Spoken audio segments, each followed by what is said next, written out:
So, good morning. We're on lesson number 157 of a workbook of A Course in Miracles, and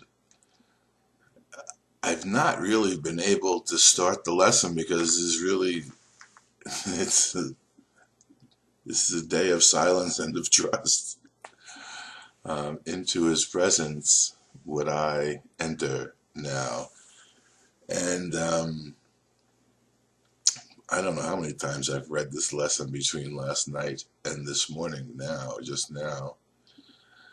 And the English is spectacular. I mean, if anybody, it is true. There's a video that's out that a friend of mine, Jimmy Twyman, does with the Wooten clan. They're all musicians. Victor Wooten, bass player, being one of them, and they talk about the use of iambic pentameter and the Shakespearean nature of this language. And when you read this lesson, I mean, that is so spectacular. It blows me away just reading the way this is written, the English that it's prosed in, let's say. When I was in college, and we had to take we had required courses and we had elective courses. So one of the required courses was Shakespeare 1, and I wound up taking an elective in Shakespeare by the same priest who taught the first course, the required course, because he was so passionate about the language that when he read Shakespeare, it was just pure, delightful entertainment to me. And the language, Shakespeare, came alive for me then. This is long before I discovered A Course in Miracles. And then when I picked this up, I saw the same language. I was just blown away. And it takes a while, maybe, to learn, as you learn the course, to read the language in a way in which the life literally comes through the phraseology that's utilized in the prose, and it's spectacular. It is much like, I don't know, it reminds me sometimes, what was the movie with Richard Dreyfuss, where with the aliens and the playing of the organ when they're trying to bring the mothership in, and the tones that they will had to learn to express it. It is much like that. It's a code. There's a code in the cadence that begins, I don't know how you even describe it, a repetitive pattern that brings you constantly back into an experience over and over again, no matter what the words are that are being used. Because and it is spectacular that this could go on for so many pages. And there's these incredible rhymes that are put in here every once in a while that, blow me away when I read them. Let's see, there's one in here. Where can I find it? I know it. I just read it. And generally speaking, they happen at a fairly regular interval. There's some spectacular in this lesson. Your body will be sanctified today. Its only purpose being now, to bring the vision of what you experienced this day to light the world. So there's some very interesting. He also uses a term, and I think after reading this the number of times that I did today, that I might do some research, he uses the term the Holy One. Now, he doesn't use that term very often in the entirety of the masterpiece that obviously is A Course in Miracles. So it has a very particular meaning and connotation in it. And in today's lesson, there's a sense of what that means. Now, to me, when I get to a spot where I'm wondering, I have it naturally happens that I ask and get an answer to what that means, to what the meaning that's being utilized by Jesus behind the words, what he's actually talking to. That's not the concept, yet the reality behind the words.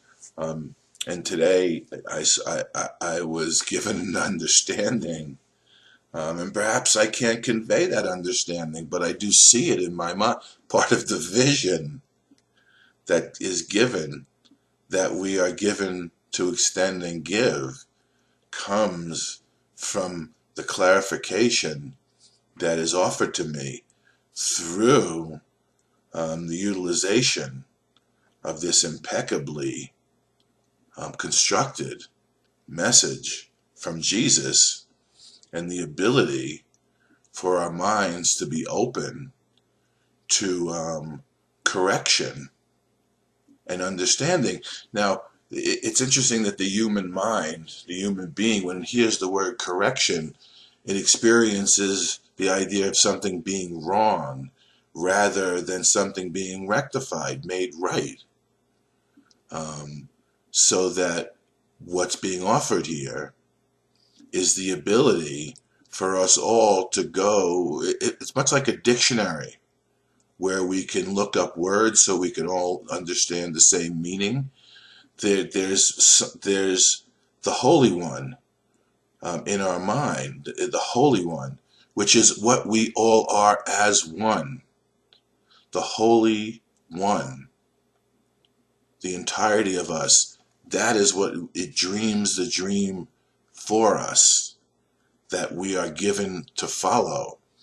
And we open our minds to the Holy Spirit and the meaning of these terms.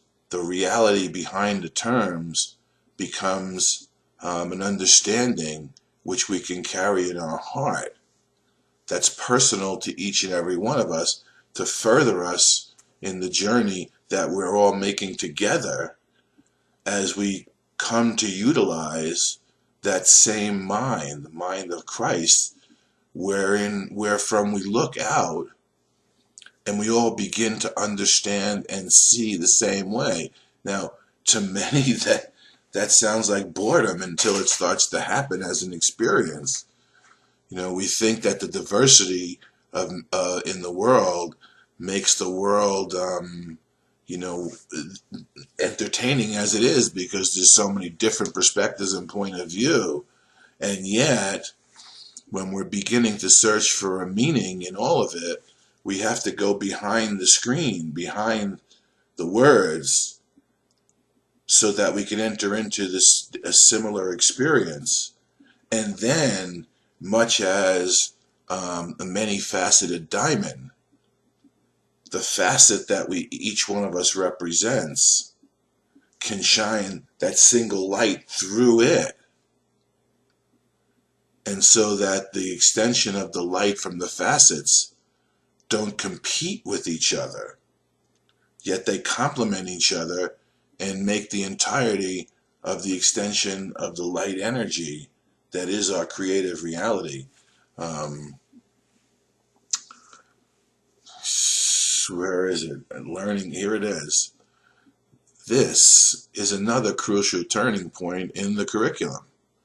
We add a new dimension now, a fresh experience that sheds a light on all that we have learned already and prepares us for what we have yet to learn.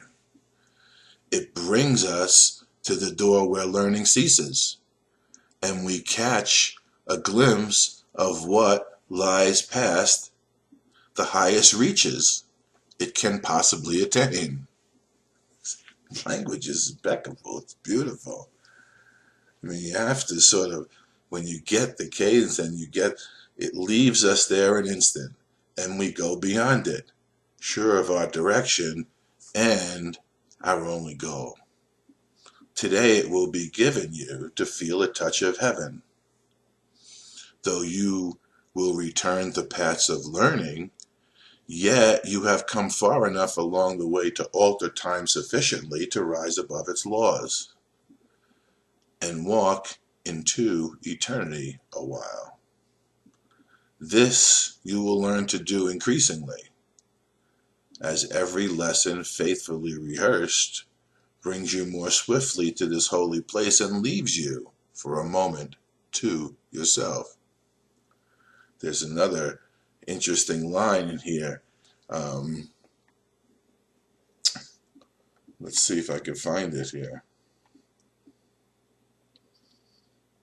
Oh, here. As this experience increases,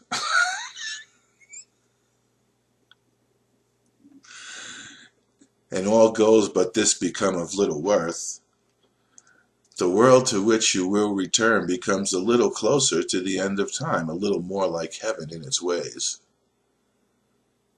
a little nearer its deliverance, and you who bring it light will come to see the light more sure, the vision more distinct. The time will come when you will not return in the same form in which you now appear, for you will have no need of it. So listen to that. Don't try to interpret that within the understanding of the human mind, but listen to what it is hearkening, it is calling to within you.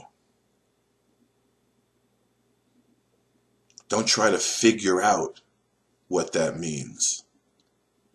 Just listen to what it is invoking in you. Feel, and that's what this lesson, feel is. This lesson is designed to help you feel something that cannot be felt in the world, but can be felt within you when you let these words evoke within you a sense of something that's beyond the form and world entirely, yet is not beyond you because you are within it and it is within you. Yet now it has a purpose and will serve it well. Many people think the body is so corrupted, it has no use, it's of no value. And yet we're being told here that your body will be sanctified today and that it has a purpose and will serve it well. So we're not trying to escape from our body and the world. We're trying to come to an understanding within our mind and our heart, and a way to fulfill a purpose even within the world through the utilization of the body, of the form. Forget the body, of the form. We can utilize the entirety of form as a demonstration of a realization of a purpose that can help further the vision of our salvation in reality. So that while we can't give the experience, we cannot give experience like this directly, yet it leaves a vision in our eyes, which we can offer everyone, that he may come the sooner to the same experience in which the world is quietly forgot and heaven is remembered a while. That's what we're getting at. So we're not trying to extract ourselves from the equation of a world of space and time. We're trying to have our mind, our perception of all of these things altered to such a degree that they are no longer prohibitive. They are no longer the obstacles that we previously thought they were to the fulfillment of our function and our ability to bring about the time when dreams are no longer necessary, nor is the form in which we dream the dream to help us heal our mind. So the time will come when you will not return. Today we will embark upon a course you have not dreamed of. A course that you have not dreamed of, but the Holy One, the giver of happy dreams, translator of perception into truth, the holy guide to heaven given you, has dreamed for you this journey which you make and start today with the experience this day holds out to be your own.